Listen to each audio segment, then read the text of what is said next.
What we say in most torturous times of life can be telling.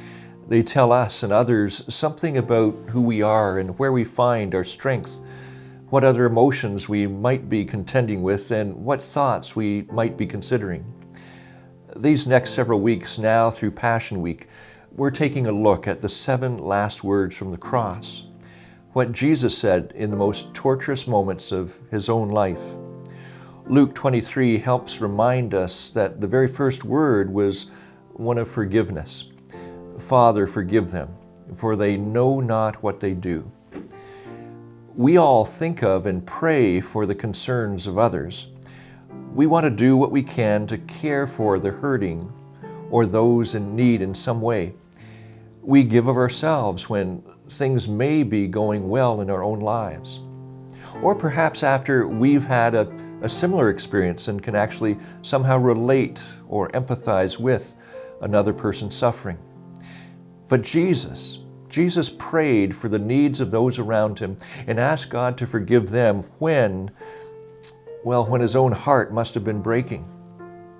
The physical pain beyond anything that we can imagine. There he was, hanging from a splintered cross, nails driven through his hands and his feet, and all around him people who were mocking.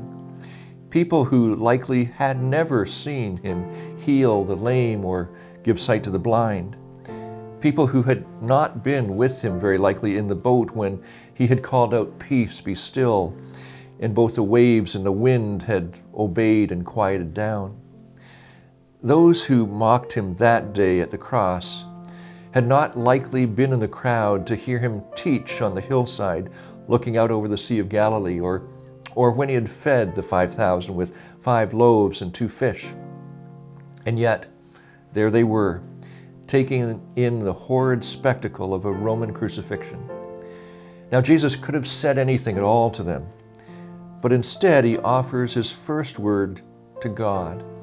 And it's not a prayer for himself, it's a prayer for them. Father, forgive them. Earlier on, he had commanded us to forgive our enemies, to pray for those who persecute us.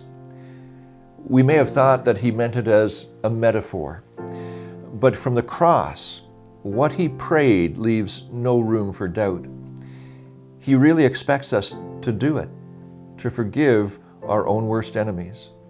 And not only when they come around to admitting the hurt that they may have caused us, but whether or not they ever do.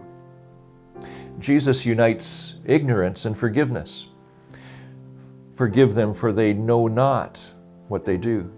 We want to wait, oftentimes, wait until someone admits that what they did was wrong. But Jesus offers preemptive forgiveness. Forgiveness not based on anyone's apology, but rooted rather in God's mercy. Will Willimon makes the comment that it's as if when God began creating the world, the first word was not "let there be light," but rather "let there be forgiveness." Because, he says, there will be no new world, no order out of chaos, no life from death, no new liaison between us and God without forgiveness first. The amazing truth from that long ago dark day is this: Jesus wasn't just speaking to God on behalf of those who were there that day. He was speaking that word of forgiveness on behalf of each one of us, for us to be forgiven and given life in Christ. Father, forgive them, for they know not what they do. If we ever expect to be disentangled from the chaos that's all around us, or if we ever expect to rid ourselves of the burden of holding on to a grudge, forgiveness will have to be our first word too. Only then will we be truly free to discover the life Christ died on the cross to give us. Thanks for listening. If you're experiencing something that you'd like us to pray with you about, please let us know. I'm Craig Rumble. Thanks for being together with Markham Baptist Church.